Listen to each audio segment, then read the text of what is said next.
there, my friends.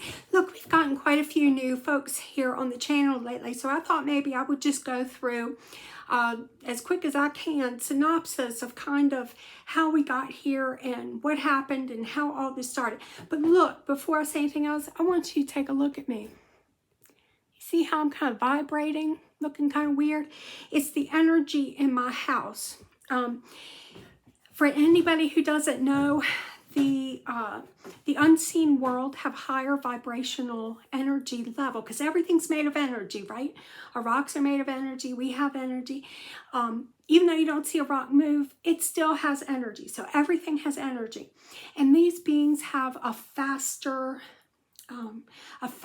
energy than ours is. So they're all around me all the time. So that's why you see like on my videos, you see this weird looking stuff. It's not because of the camera. I have a very nice iPad Generation 8 that I'm recording this on. So I promise you it's not the camera. It's just the energy in my room. So once I explained all that to you, you'll understand why. So okay, back in like 2015 was the very first time that I said, hey, look, there's something wrong here. I had came back to Virginia from Maryland with my son to do a hiking trip with my dad. Okay, so my dad and I would go hiking all the time. It was one of our favorite things to do. My dad was older at the time. I think he was probably about 70, 75. But I used to call him Squirrel because in the mountains, on the side of the mountain, he was up and down like a squirrel, had a lot of energy, a lot of health, very health conscious man. So the first day that we got there, we took my son up on the mountain just to show him kind of some things that were there. This is property that my dad's family owned, that my dad and his 9 brothers and sisters, there were 10 kids, grew up on this property. I was up there every other weekend to visit, and I would walk those mountains. Anywhere anybody was going, I would walk with them. I'd always go walking with them. I'd go fishing a lot with my dad. So while we were up there, one of the things that we saw that very first day was a ginormous pile of hot steaming poop right on the trail that we were getting ready to walk on. And I remember looking at it and I'm thinking, that ain't no bear. Because it was like the end of summer, first part of fall. And bears are omnivores, but when I tell you this is a giant pile, I mean, take like a 5-gallon bucket, like a Lowe's 5-gallon bucket, and that top part is about the diameter of it, and put about 2.5 inches on top of it. I mean, it was huge, and it was full of berries and fur, undigested fur. So definitely an omnivore. Bears at that time of the year, most of the time their diet is berries because there are tons of berries all over that mountain, and nuts. There are also lots of nuts up there. So that's their primary diet during that time of the year. So I looked at my dad, who grew up there. I mean, he's a mountain man. He knew everything about the mountains. So I said, well, Dad, I said, what in the world made that big pile of paper? And he got this very strange kind of distant look to him. And he started looking very acutely in the tree line, around the trees. You know, I could see that his awareness had heightened. And I always paid very close attention to my dad because, you know, if you can read somebody's, you know, emotions, then you kind of know what you're in for, especially if you're in trouble. So, so that day we went on back home. Like I said, my dad, I asked him what would do it, and he just shook his head like he didn't know. So later on during the week when we were doing our hike together, we gotten up on this one ridge. We wanted to stay a little bit later, hike, you know, a little bit later, but I didn't want to worry my mom. So I said, let's go up on the top of this ridge. I'll call her, and then we'll just head back down, and we won't have to be rushed. So we got up on the ridge. I called her. Everything was good. And then the forest got totally still. And it's hard to explain. But when this happens, it's almost like a vacuum. Like it vacuums every sound out of the forest. It gets this still that Nothing is moving. You hear no crickets. You hear no birds. Nothing is moving. So that happened. And my dad, who, like I said, was very healthy, but he was a diabetic. He wasn't insulin dependent. He was still on the little pills. He was a type 2 diabetic, and managed his blood sugar, I mean, really well. But I looked at him and I said, well, Dad, I said, maybe we ought to go, because that made me kind of nervous. I said, well, how do we get back down to the truck? Is there a shortcut we can take? And I saw his face was so confused. I mean, incredibly confused. And he looked at me and he said, I don't know where we're at. I said, what? I thought he was kidding. I'm like, you got, because I mean, he was all over those mountains from the time he was, I think they cut him loose at about 7 years old to run around the mountains. And he said, I don't know. I don't know how to get back to the truck. I don't really know where we are right now. So I thought it was a blood sugar issue. I said, Dad, you need some candy? And he's like, no, it's not my blood sugar. I'm like, okay, fine. I'm an action person. I'm like, okay, fine. Come on, Dad, we'll just go on down the same way we came. Mom knows we're going to be late. No worries. I just thought if you know shortcut, we would take one. It didn't, and that's important because it did not affect me. It affected my dad profoundly. And I can't help but to think about Dave Politis, Can-Am Missing 411, and how hunters often go missing in places that are so familiar to them. It's like their backyard. Well, I could see that happening. After watching what happened to my dad, I could see that happening. So I got my dad back down to the truck. We left. The rest of the trip was uneventful. We still went hiking a couple more days. Then in 2018, my dad said, why don't you build a little cabin up there? You can take up some land and build yourself and the boys a little cabin up there, someplace where you can just go, because I love being up there. From the time I was a kid, like I said, I walked all over the place and I looked for fairies. I'm going to be honest. Straight off the bat, from the time I was little, I felt like there were people in the forest. I really did. I mean, I felt them. It was like you could feel them around sometimes. And sometimes I couldn't feel them around at all. And the forest felt sad. It really did. It felt very empty and very sad. So I have some funny stories, oh my gosh, about me as a kid trying to find the fairies. I would never tell anybody I was looking for fairies, mind you. But one time I got very misled about what a horsefly was. In my little 8-9-year-old brain, I thought it was a flying horse. And I figured if I could find that flying horse, I could find the fairies. And then when my aunts told me it was a flying fly, a great big fly that bit people, and it was normally on horses, I was so disappointed. I was just devastated because I thought I might finally be able to find them. So honestly, throughout my entire youth and into adulthood, whenever I was in that forest, I would always look. Now, I couldn't look intently because I'm clumsy. And so I have to watch my feet most of the time where I'm walking, but I would glance up all the time trying to see them, and I never saw them the whole time. So 2018, back to that, I had started purchasing some materials to build like a tiny little cabin up in the middle of the forest from the auction, really cheap. Had started putting stuff together. And I really wanted to be as far away from my brother's hunting camp as possible. I don't want to get shot. I have no intention of getting shot.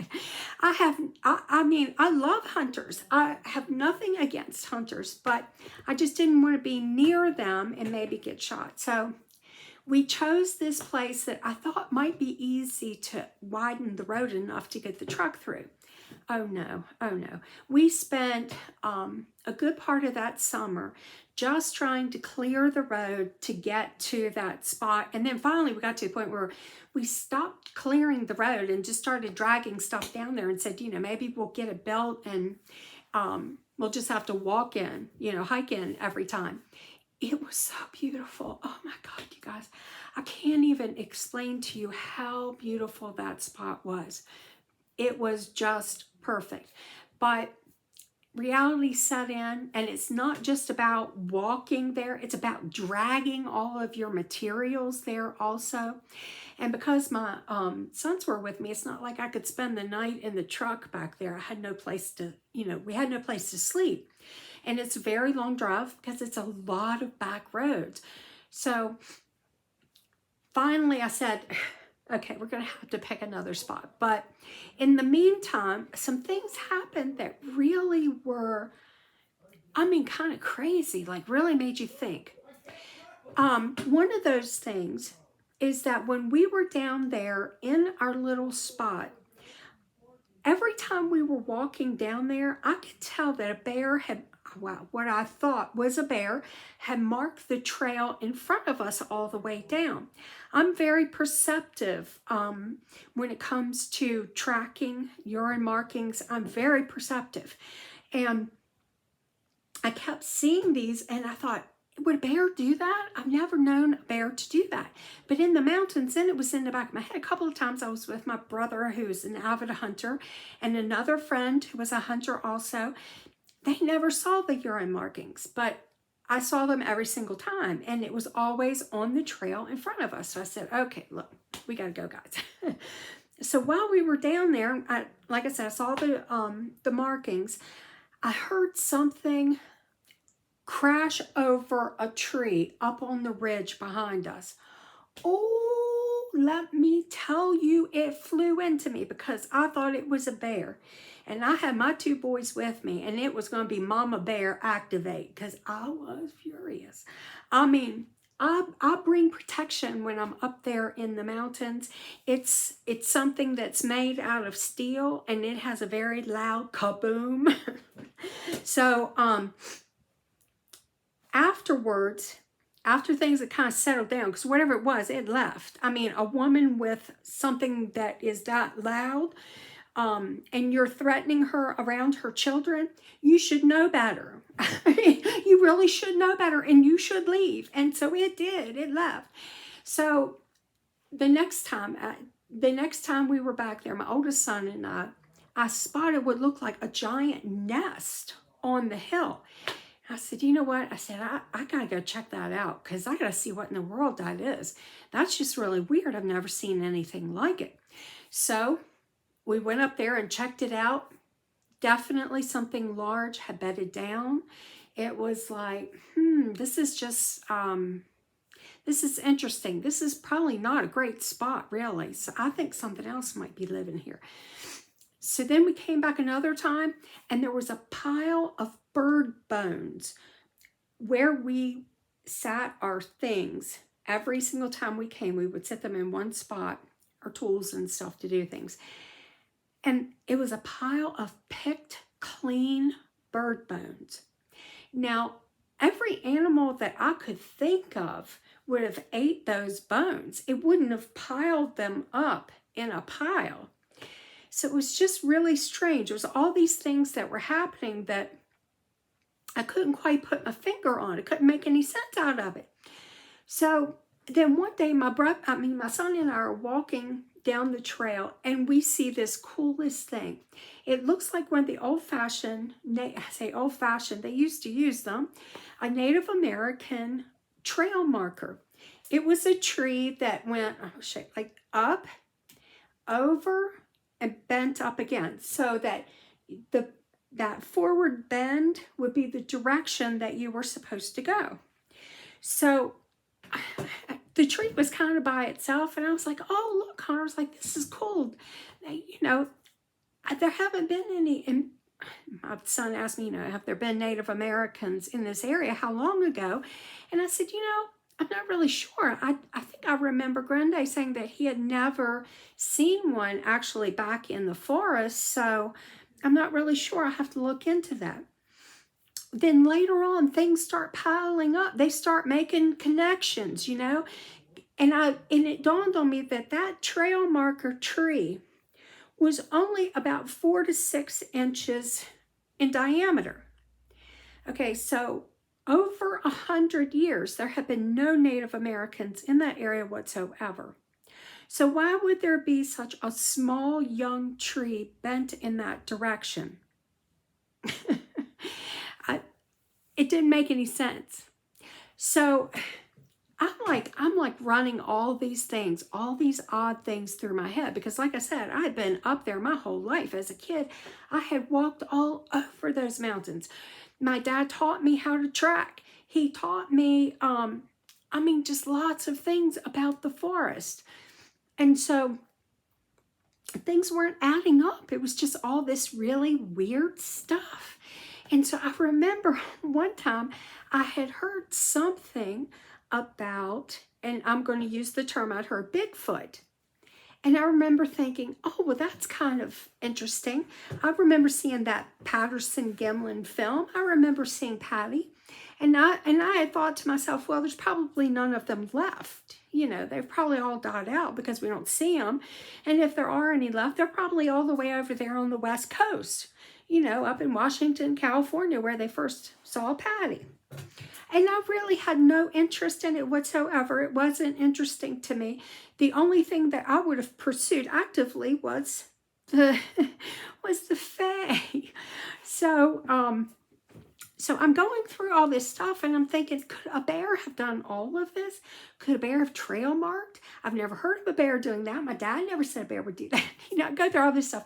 So then I thought, I've just got to figure out bear behavior. So maybe if I can figure out bear behavior, then I can figure out if they build these nests or if by some strange chance they would eat birds and leave the bones stripped clean.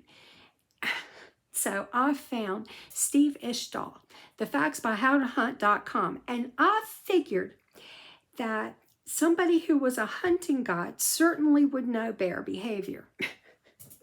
I mean, how can you have any better dumb luck than to just fall into it? And there it was. It was Steve, and it was all about the Sasquatch. Sabe is what I call them now. So if you hear me switching terms, I call them the Sabe. So after watching Steve's channel and listening to some of the people, I'm like, oh yeah, it is 100%. It's got to be what it is. So I started asking my dad, and I started remembering some other stuff, some of which just for privacy issues, I can't say it publicly because I fear that someone would be able to find them because of it, and I don't want anything bad to happen to them. I don't think they're there all year. I'm almost positive they're not there all year. But things were really starting to make a lot more sense. So my dad is just a country man. You know, he's a hillbilly. Quiet. They were the best people. Oh my gosh, the sweetest people. Never said anything mean about anyone. Just very kind, loving people. You made them, if you talked to them once and were friendly and nice to them, you had a loyal friend for the rest of your life, and there was nothing they wouldn't do for you. I mean, that's the kind of people they were.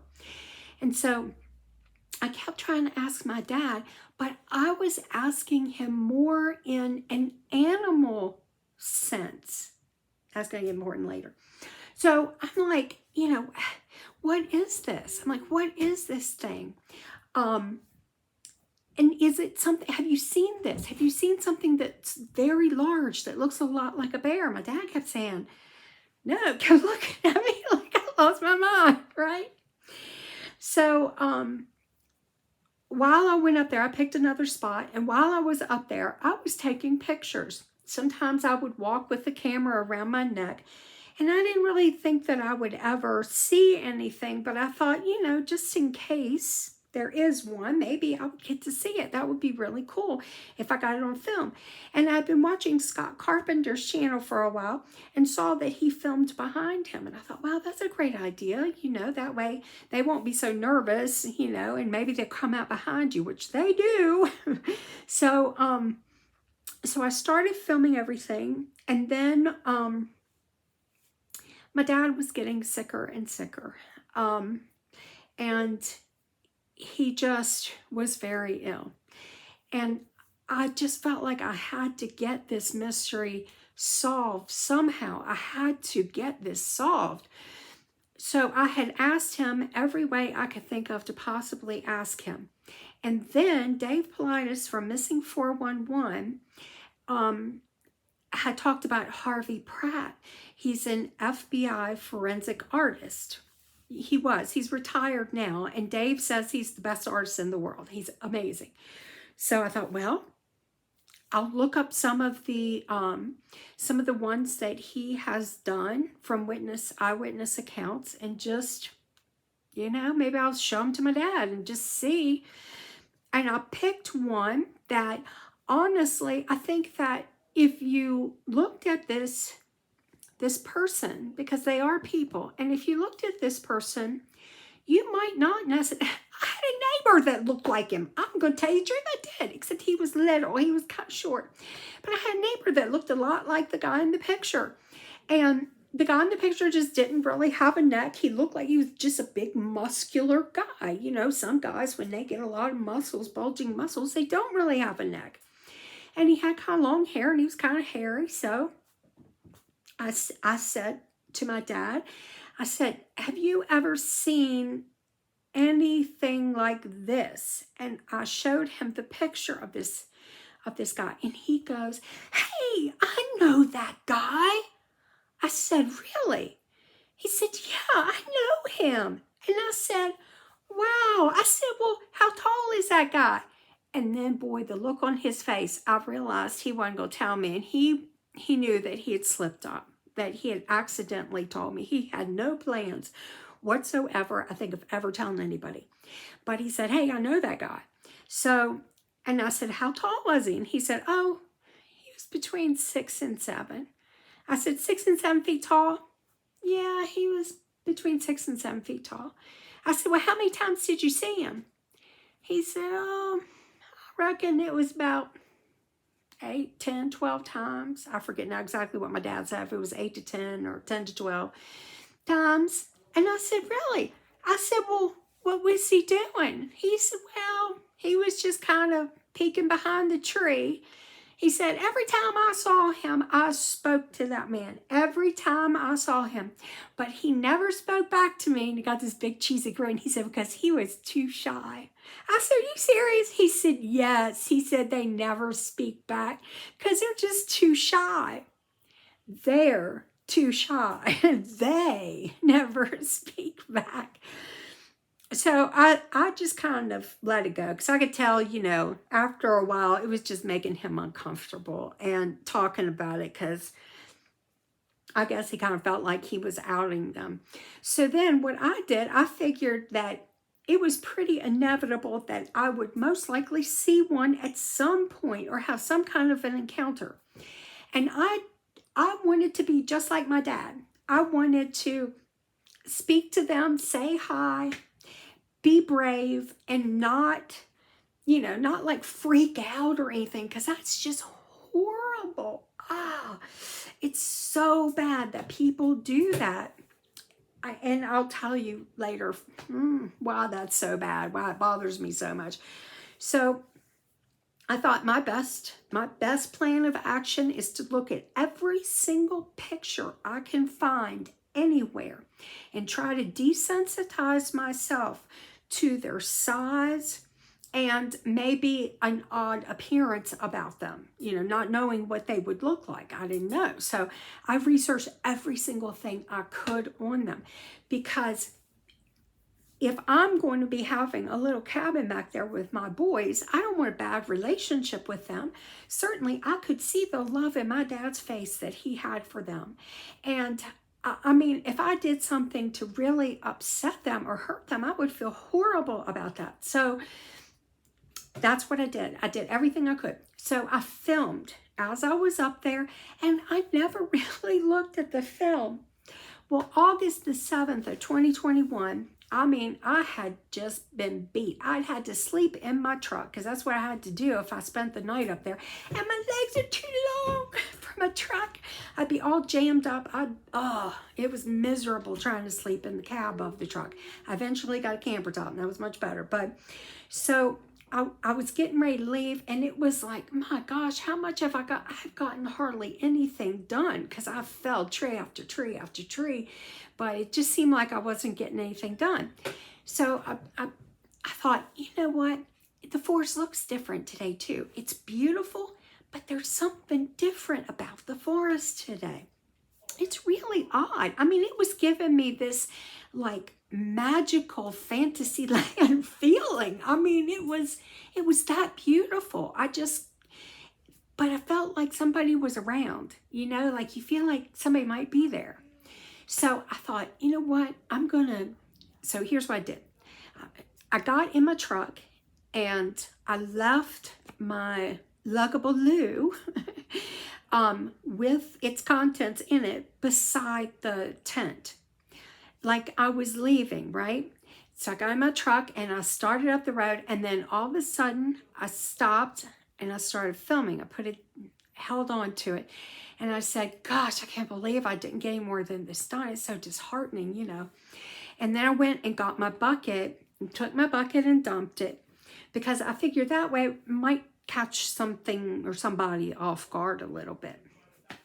So I went and dumped it, went back to my truck, got back home, and you know, life is busy. At the time, my friend was living with me. She was terminally ill, so I was trying to do things for her as well as trying to build this cabin, and things were hectic. So I never looked at the footage. I really didn't. I mean, I looked at the pictures a couple of times, but just flipped through.